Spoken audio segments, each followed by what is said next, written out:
morning, March 4th, 2022 from Western North Dakota. The men and women in blue are coming straight at you off the cuff this morning.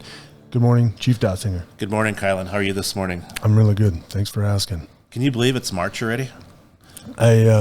Just before we got on here, I saw that we got another Arctic front coming in next week, maybe trying to keep hold of the winter for a tidbit longer than we want. But well, we definitely could use the moisture, but this winter is starting to get a little long. Yeah, hopeful for maybe a little bit more snow, as we all are. The last couple of winters have been pretty rough on the farmers, as they've been talking. But this is episode number 9. It's kind of hard to believe. I think right out of the gates, before we got in here, Chief, thinking to myself about the job that Mike in the room today. We got Fire Chief Jeremy Presnell, and then we got Lieutenant Mike Handel, the Mad Mixer over there. But we were just at a meeting earlier this week and got a crap load of compliments on the podcast from a lot of people that surprised me that are watching it, Channel 19, and feedback. So, on the production end of it and how that things are going. So, Mike, just hats off to you, man, on how that's been going. And people are obviously noticing the quality of work on that. So, yeah, excellent job, Mike. Lieutenant Handel. But not only just locally, we've been getting a lot of really excellent feedback. But there's a lot of people that are starting to watch this nationally. Even a lot of applicants that we are starting to get to apply for us first noticed us because of our podcast episodes. Yeah, that was following the cusp of our last one with Lieutenant Matt Hansen. Had a recruit reach out from out in the Michigan area. So how these algorithms work on these feeds for YouTube and the platforms that Mike uses. And a guy said, "Hey, I saw your Off the Cuff podcast and brought attention to the website and the mission and what we're doing out here." And I think that individual did apply for us. Is that right, Mike? Yeah, he did apply. So, it's kind of a unique day today. Why is that? We have a fire chief on our side of the building doing a podcast with us. I thought we were going to keep going with this conversation. We're going to delay that a little bit so we can prolong. Yeah, make me a little more nervous, right? Yeah. So, good morning, Chief Presnell. Good morning. Thanks for having me. How are things over on the other side of the building? It's going pretty good. Yeah, just sticking and moving with the punches, just trying to keep going.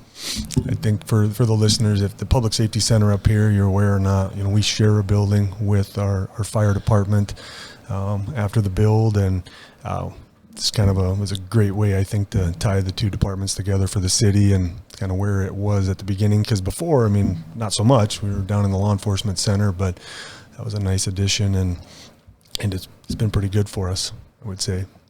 So, yeah, I think the relationship is definitely working out well for us. I always said, we moved up into this building right around in 2014. Sometimes you got to have a little bit of separation to be good neighbors. We have the little bit of separation, but we definitely interact well. Our staff gets along well, and we really have a really good working relationship right now with the fire department. Yeah, I think just even since I've been here, we've kind of improved that relationship. Improve might not be the right word. There was really nothing bad. It's just we've built upon that, kind of taken down some barriers that we weren't fully aware that were there, but just trying to make it a little more friendly for both sides, and I think it's really worked out. I think our community is definitely benefiting from that relationship. We're on calls together. We're out and about doing different community events, so it just made sense. Yeah, the evolution of time, and the buses continued to move forward. And with people getting off the bus, new people getting on the bus, but all positive things. I think that it teased me up for the first thing for our listeners here. Presnell, not necessarily a local name for them. You come in and take the position that you're in now, a prestigious position locally. As following Chief Sivak and some guys that were, I don't know, there's some dogs that grew up here and such like that. So.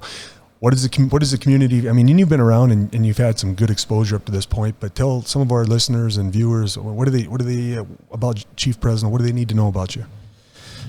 There's not a lot to know. I've been doing this for almost 20 years. I've been in the fire service. Born and raised in Idaho. Started my fire service career with the Air Force. Got some really good training that really set me up for the rest of my career. And I've just slowly progressed up and decided to take a little break for a little bit and got into teaching, and then I ended up here. Where did you grow up in Idaho? A small town called Glens Ferry, Idaho, about 2,500 people. I graduated with about 32 kids. Okay. Is that desert country or mountain country? It's like right on the plains, right below the mountains. Okay. And continued on. I mean, stayed. You said you departed for a little bit and did some things. Departed the fire service just prior to coming here. Just wanted to try and dabble in education. Started a fire science program at a little community college there in our area. Okay. Okay. The what was the alluring thing when you started to look into these positions and wanting to kind of step into the role you're in now for us out here in Western North Dakota? Initially, it was just to kind of get out there and start interviewing and seeing what was out there. But when I got out here interviewing, I just really fell in love with the community. Everybody was so friendly, beautiful community, and I just kind of fell in love with it. Sure. From your time, some of your major goals coming into it that people could hear from you, you wanted to accomplish coming in, and how some of those have progressed for you to current day? I think the biggest goal is just really getting out and involved in the community. I think the fire department, they were involved in the community, but maybe not necessarily as much as they needed to be. Just let the community get to know the fire department, get them out there wherever we can. Okay. There's one of the nice things on this podcast, we start to dive into some abbreviations and terminology and stuff, getting people familiar with, because we got this cop talk, and even first responder talk that goes there. But what are some things about the Dickinson Fire Department current day that they should know about? Like, what are you guys doing on a day-to-day, and how that progress has went from, the time you took your seat? I don't know that a whole lot has honestly changed. Chief Seavox set a really good foundation for me to build on and for our team. But we really got focusing on training and education. That's kind of our big thing. That was one thing when I did get here. They were well trained. They just didn't have the documentation to back that up, to really show how great they were. And we're just trying to really move into some more advanced training. We've kind of hit that limit of what we were able to do here and where they were at, and I really just removed some of the barriers, and my amazing team just took off with it. Chief, what is like a daily routine of a Dickinson fireman look like? They usually start shift about 7 o'clock, ready to go out and check the trucks, make sure everything's ready to go, all equipment's working, stuff like that. So if we do get on a call, our equipment will fire right up, that they know they have everything ready to go. Usually after truck checks, which usually takes a couple hours, they'll go work out, because physical fitness is a huge component of being a firefighter. There's a lot of standards out there for firefighters. And then they eat lunch. Then usually after lunch, it's inspections and training. And then they usually probably sit down for dinner around 6, 7 o'clock. And then after that, it's just more training and taking care of our part-time firefighters, making sure that they're getting training as well and any of their needs are met. So within the police department, we work 12-hour shifts here. What does your shift structure look like? Here in Dickinson, we work a 48-96. So our firefighters are on for 48 hours and then off for 96 hours. For the listeners, what is the total number of firemen that we have over there and total staff with our fire department here in town right now? Full-time, we are at 23, and then with part-time, about another 23. Okay.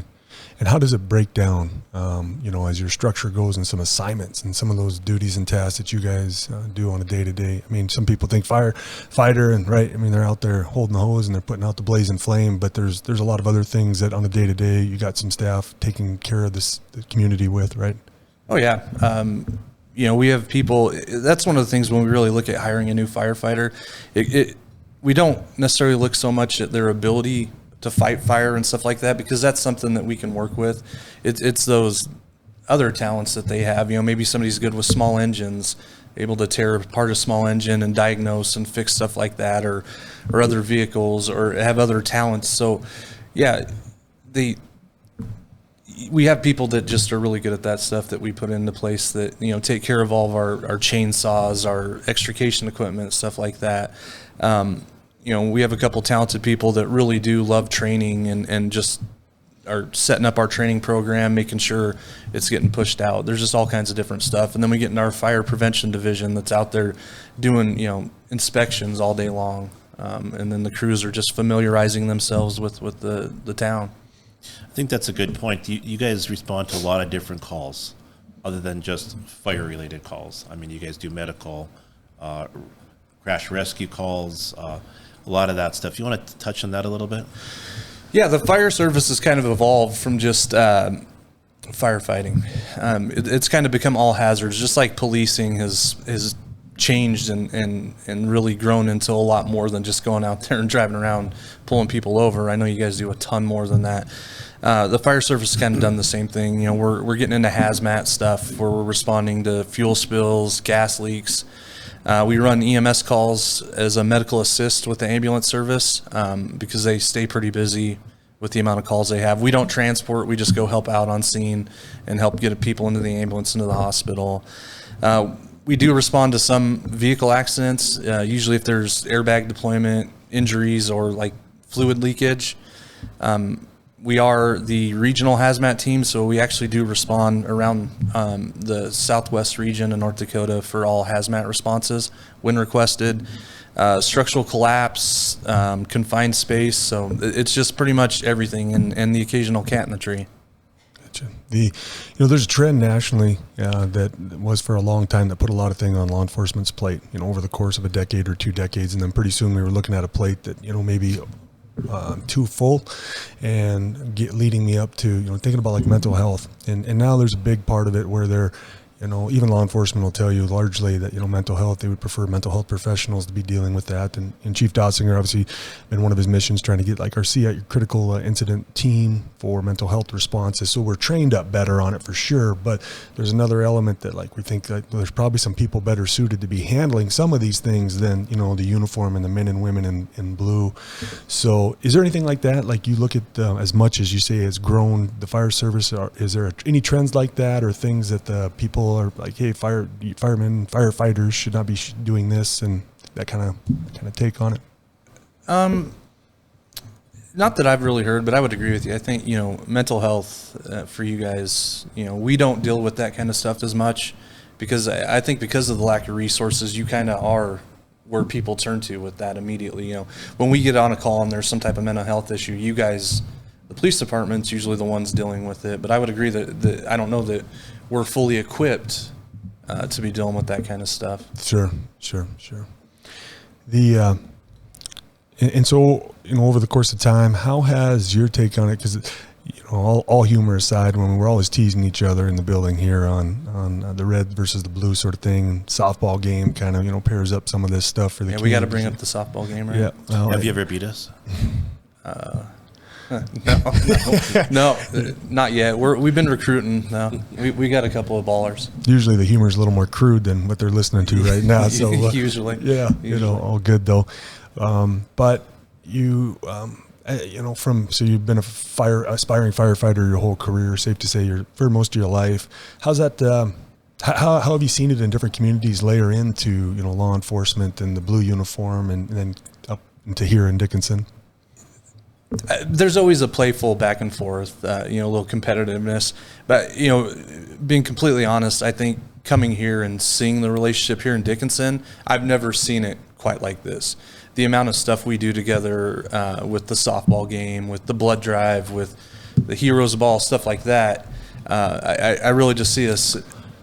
There's a lot better relationship. Out on calls, I think it definitely shows that all this ancillary stuff that we're doing together, it really does improve the quality of service we provide. But it's definitely unique here. I can say that I've always had a good relationship with law enforcement, but nothing quite like this. From the time I've gotten here, Chief Dossinger's really, I would say, been a great mentor for me. Coming into a new community at the fire chief level is a little difficult to really immerse yourself into the community just without some help.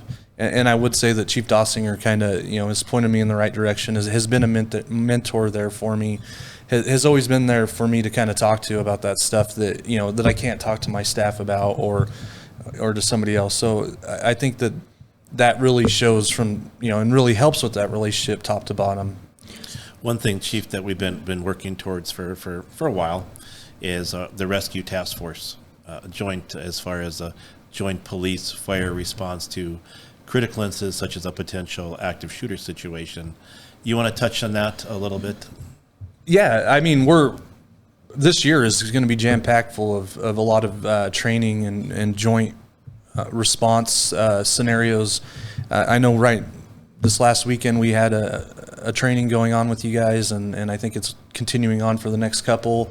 We're sending somebody down, I think, next month. Rapid City. Yeah, down to Rapid City for some training the trainer training. So, I think it's definitely coming together. I think in a community our size, it's very important that the community can rely on public safety to work together, be it the fire department, police department, sheriff's department, because we are limited to resources. Yeah. In a sense, while a major incident is going on, all we have is one another to get the job done and to serve this community. I think it's very important that we continue to work towards and improve our training together, and it's definitely evolving in the right direction. Yeah, I'd agree with you 100%. I think that it's really starting to come together. The community doesn't care. So, I mean, they care, but not care about any differences that anybody may have. So I think it really goes to show that there isn't. I think we're all here for the same common goal, and that's just looking out for the health and safety of our community. Gotcha. That's probably, one thing, this integration between us on these active shooter responses, mass casualty. We got some other big things on in the middle right now. I mean, press is covering some of this. But maybe a real good time between Chief Dossinger and yourself to tee up even further, talking about our aspirations for this joint training center coming up. Maybe you can talk a little bit about that from the firefighter side. Yeah, big project, super exciting. We recently got to present it in front of the commission, with some really good feedback. But I think that the time's right. I think I keep hearing the words thrown around, world-class police and fire departments, and maybe I'm a little biased, but I couldn't disagree with it. We do have world-class police and fire and just emergency response in this community. But I think you guys are probably running into the same kind of problems we are. Our training facility is very limited with what we can do. It's really limited to more basic fire training, and a lot of our people have hit that and are exceeding that level of training, and we're not able to do it here. So we're having to send people out all across the country for this specialized training to bring back to our community. So yeah, having this training facility for our needs would help meet some of that, where we can have some of that advanced training here. We've kind of positioned ourselves where we have instructors that can teach all this stuff, just not the facilities to facilitate that level of training. So it would really help out there. But I also think that we're primed and in great position to become a regional hub, to be a destination for training. With the quality of fire and police that we have here, why not share it with the rest of the region at the least? So that would definitely open up a lot of that, and the ability for us to host some regional trainings, bring in some really big names in fire and police and get them here to help train us and also help out some of the smaller communities around us. Yeah, we got a lot of support. Go ahead, Chief. No, I echo what Chief Presnell said there. Our training is excellent, but to bring our department and maybe even the fire department into the 21st century, we need some resources as far as locations and a place to do this training. We have excellent staff members that have a lot of training experience. They do a lot of presentations and training, but right now we're being held back a little bit as far as what we can do with our existing facilities. Obviously, a burn tower for the fire department, what we call a dirty classroom for both police and fire, and obviously a shooting range for the police department, which, that opens up a huge topic for our community, is a lack of a recreational facility for the public to go and shoot at. And at our March 1st City Commission meeting, obviously that we heard some of those concerns from the public, and really looking as far as if we are able to move forward with a public safety training center, how can we have that public engagement piece of the puzzle to be part of this?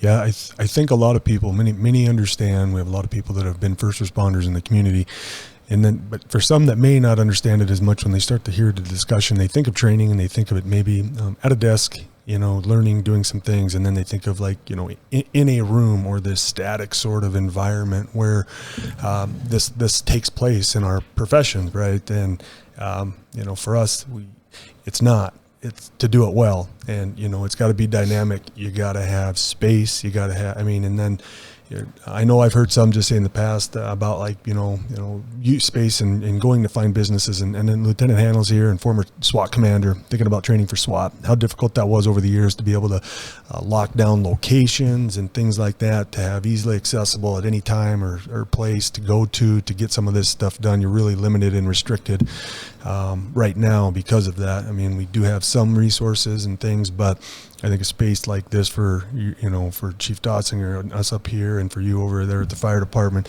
is going to just open up the door, because then it's like, well, okay, all this training,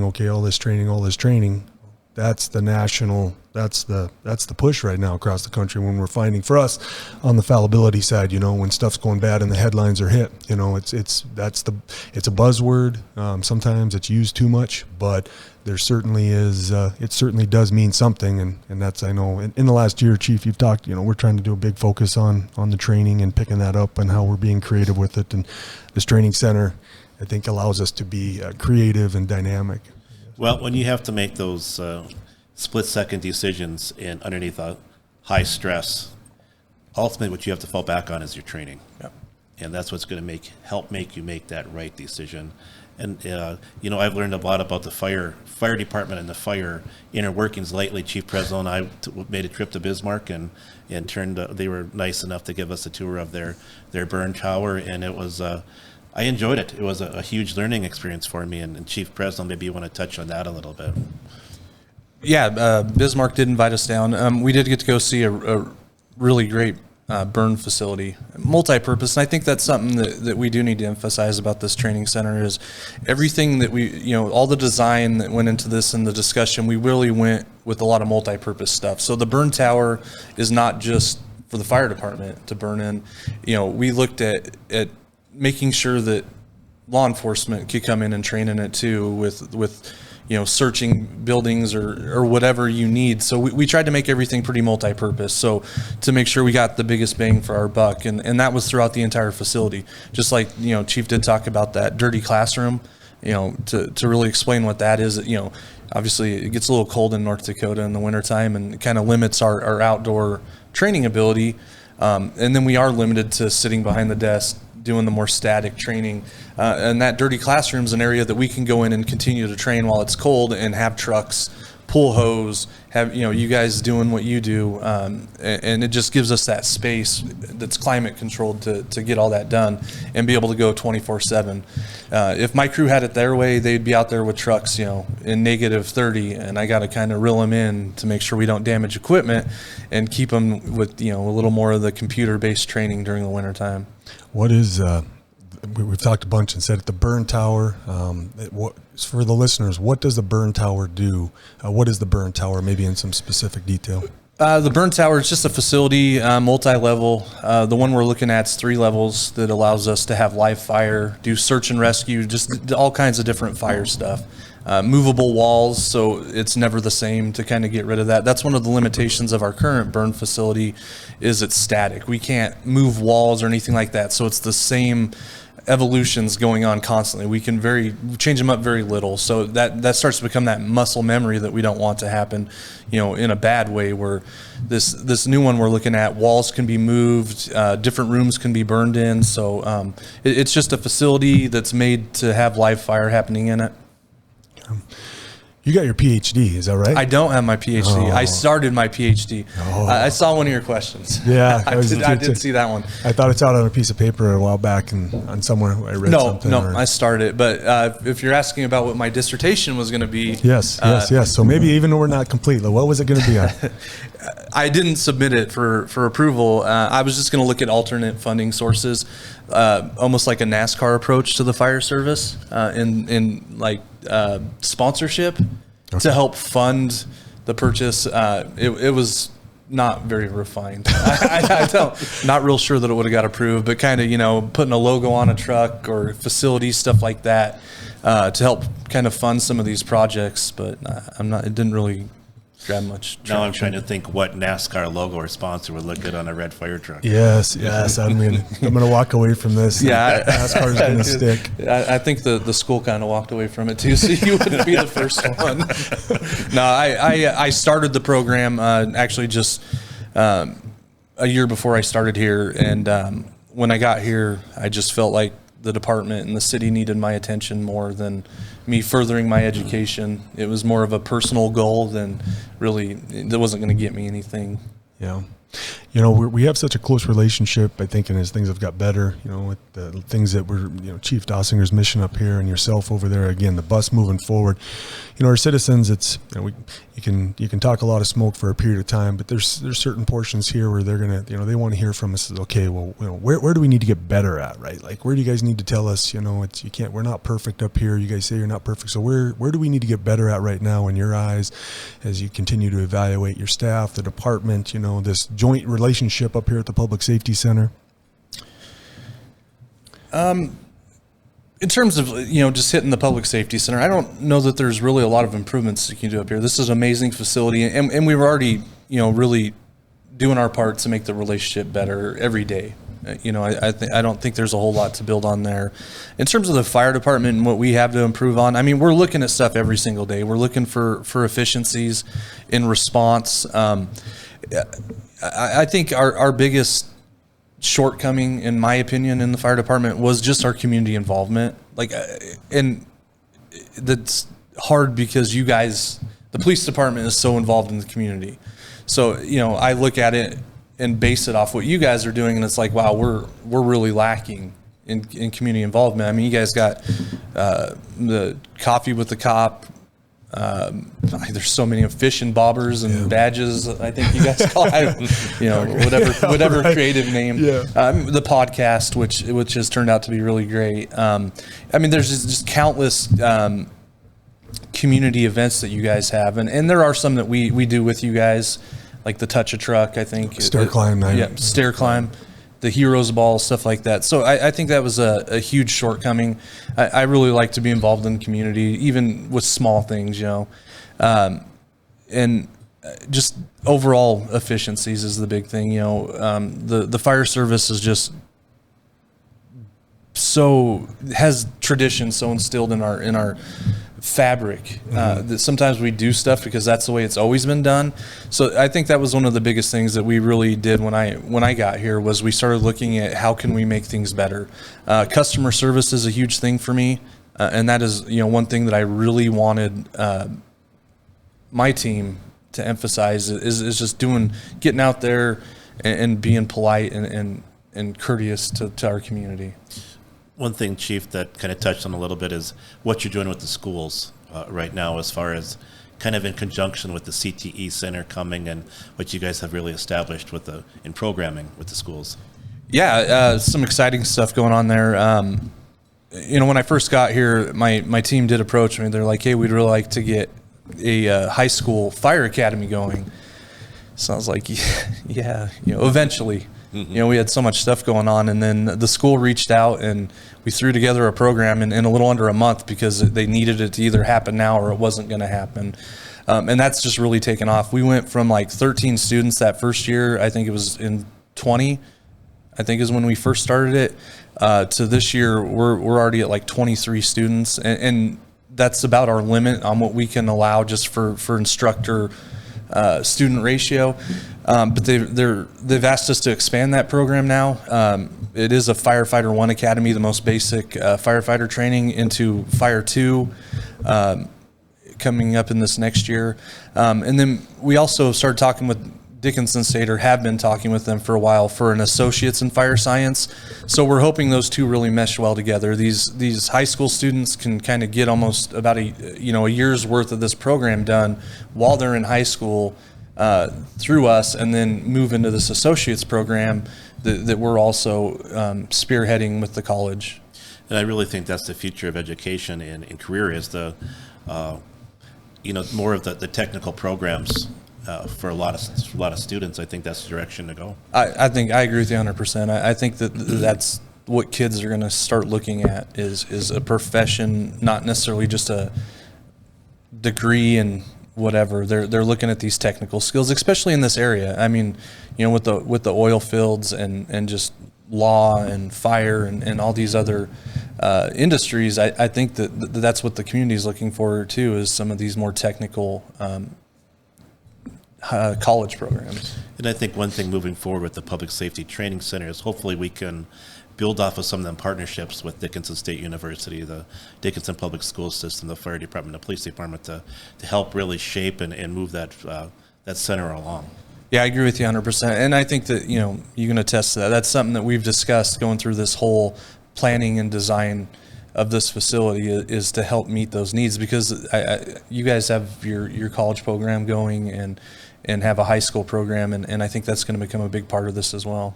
And I think it's excellent recruiting material, too, for the university to have. Obviously, the criminal justice program is getting off to a good start, but I think there's also demand for the fire science program, and I think that could be a huge recruiting tool for Dickinson State.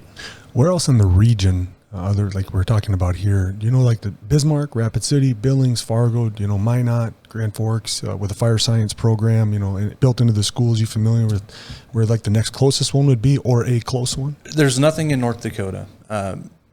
I believe I was told Moorhead. Is that right across the river? Yeah. Yeah, in Minnesota is the closest, and that's where I have several staff members or team members that's where they got their education at. So okay. that are from Dickinson that left this area to go over there and then come back and get a job. So I think that's why these programs are important too. I mean, it'd been great to have these firefighters that went over to Moorhead to get their degree stay here in Dickinson, get their degree here, and get a job in Dickinson. So. Yeah, I think it'll be great stuff for the listeners with sometimes the kids forget to bring the homework home, and sometimes they're not telling them exactly what's out there. So the moms and dads, these programs that are there for our young folk. And we kind of skipped over it. I want to go back. So, you came out and you brought your family with you. I did. Yep. And 3 children? Brought 2. The third one came over here. Yeah. Third one is a North Dakotan. Yep. The true North Dakotan, the only one in the family. But when I moved over here, obviously my wife and our 2 children moved over with us. We have a 13-year-old, a 2.5-year-old, and a 7-month-old. Oh boy. Yeah. That's a nice spread right there. All crossed. Yeah. Crossed it. So you got the teenage thing going on and the diaper thing going on. Good kids, but we're starting to dabble in the teenage thing. It's Yeah, that's great. We know up here you're a really prideful guy, and a lot of what you want to do and accomplish. What are some things that you worry about most as the fire chief right now? What are some things that just in your position that either they constantly bother you, or it's just flashes in your head, things you're fearful in from your position? Yeah, I think You brought up in terms of the types of calls and the mental health issue that we have going around. I think just in the general population, the stuff that worries me is that mental health issue within my own organization, because it is a pretty big thing that's going on.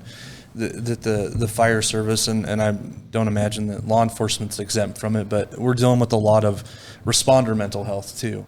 That kind of stuff keeps me up at night, making sure that that my team's getting taken care of. If they're struggling with something, that they know, what options are out there for them.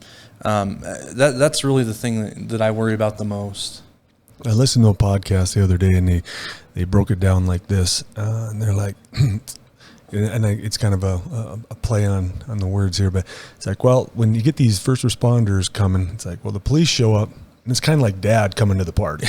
It's kind of like, then the firemen come to the party, and it's kind of like the cool uncle that shows up. The really cool uncle. The really cool uncle, and then you get your EMS, which is kind of like, well, mom's here. She's going to fix this all, And so, but, that's the fun side of it, and it just comes back. But we know that that's not, because, there's the crap that, your guys are seeing on the response to, be it a fire, be it on these accidents, the EMS stuff, life-saving measures and things. There's a ton of it that takes place every day throughout the week. Yeah. Yeah, and I think, you talk about the firefighters being the cool uncle, but, I think a lot of that just comes, a lot of it's in our head. We're probably not as cool as what we think, but, we do kind of deal with a lot of issues with humor, and we tend to be a little more happy-go-lucky type people. Kylan, do you know when there's a firefighter at a party? I do. I don't. They'll tell you. I was waiting for the jokes to come, right? Waiting for it. Yeah, I got a few too. I mean, I got them, right? Like, what's the difference in the way people wave to a cop versus a firefighter? I don't know. People wave at firefighters with 5 fingers. Yeah, that's a good truth one. of it. That's the truth of it. Not necessarily here. Well, we love our police department. It's been hard for me to understand. It's like, if you can come and the structure burns down and the basement's filled with water and they still say you're a hero. It was, that's one thing. I don't know. I ponder on that deeply, when I'm by myself, but it's, Do you know what superhero the Dickinson Fire Department is always trying to recruit? Who? Aquaman. Yeah. Well, I think a lot of that. I tried to keep from laughing and giving that more credit than what it deserves. but I'm going to change the subject. I'll go back to Kylan's about why they still love us. It's the mustaches. yeah, no doubt. The mustaches make people smile. You got a good one going there, too. Yeah, I don't know about that, but I definitely have the smallest one in the department. They finally talked me into growing one. I held out for a while. You got a couple guys over there. I'm surprised they can get into that big rig with those things coming out. I mean, they're like wider than their cheeks and out the window, and They tuck it behind their ears to get in the truck. They do look good, though. You really do have, and in all seriousness matter, they're a very professional-looking group, and the fitness thing, as you talked about them working out. We plug and play and tease, but you can tell that it's a big part of what you're trying to accomplish over there, and or foster, and as a culture. You have a very good professional image right now with your firefighters in your department. So thank you. Yeah, I think they're really working hard at that too. We've made a few changes. I'm sure people have noticed, specifically, other first responders. We've changed our look just a little bit, and just the way we act. And I think that's really being noticed, and I do appreciate the comment. You're going to have a bunch of your guys listening to this, right? They already told me, yeah. They were a little upset that they couldn't do it live. Yeah, I bet. We'd get some bleachers in the background and see if Mike couldn't work that one. He'd probably have to do a little bit of editing, throwing snowballs at us or something.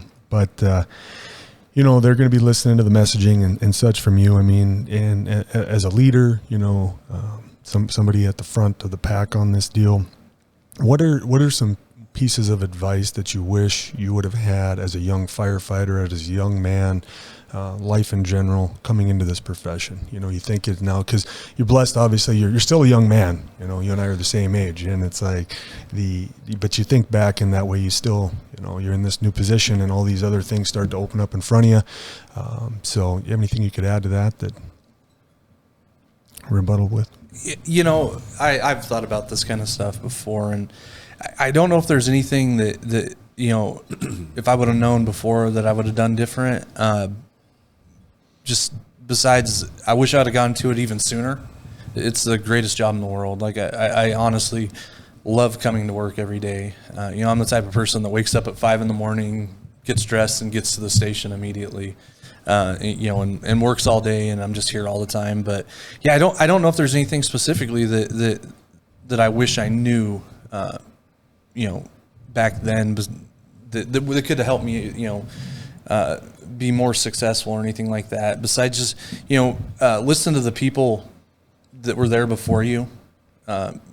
Whether they're giving you great advice or bad advice, you'll learn something from it either way, either what not to do or what to do. So, respect that and really, really take in with those people that do have the experience, because just going through a class and reading the book doesn't prepare you for everything. And just treat people right.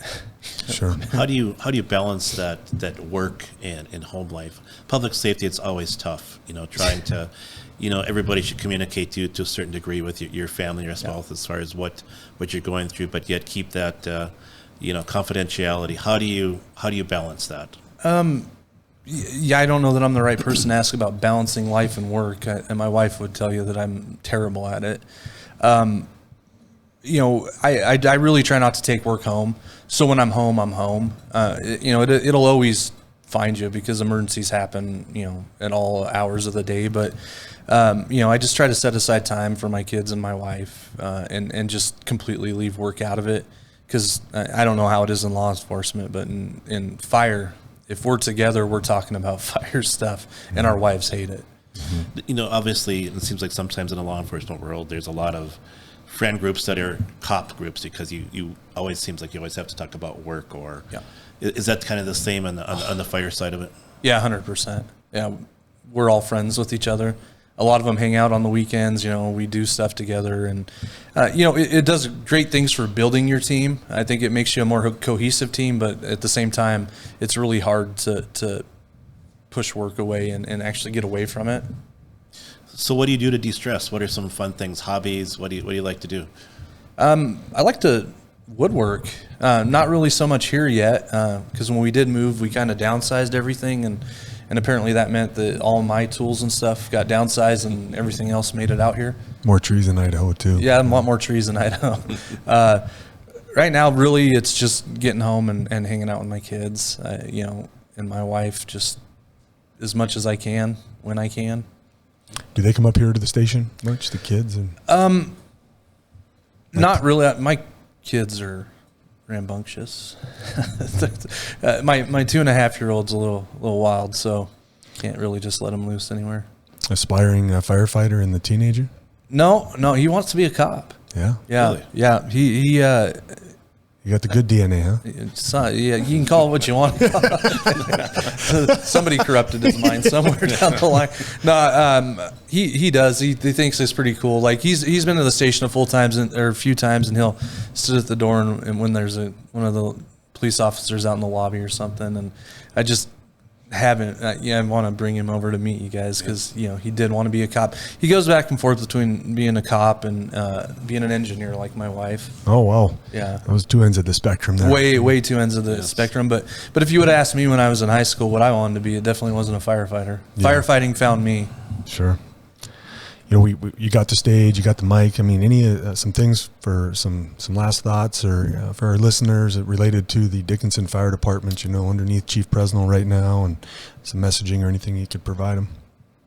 We'll really be engaging with the community here, you know, a little more here soon. You know, kind of up on our horizon is working on a strategic plan for the fire department, just putting some pen to paper on what our roadmap is going to be. And we're going to need a little bit of the, you know, community involvement in that to kind of get that process going. So that's really the biggest thing. We're just trying to kind of get everything on the back end of that ready to go so we can get moving with that process. So, you know, the biggest benefit of having a strategic plan for the fire department is just making sure that all of our resources are being focused in the right direction, where the community wants us to be, where we see ourselves and what the community needs.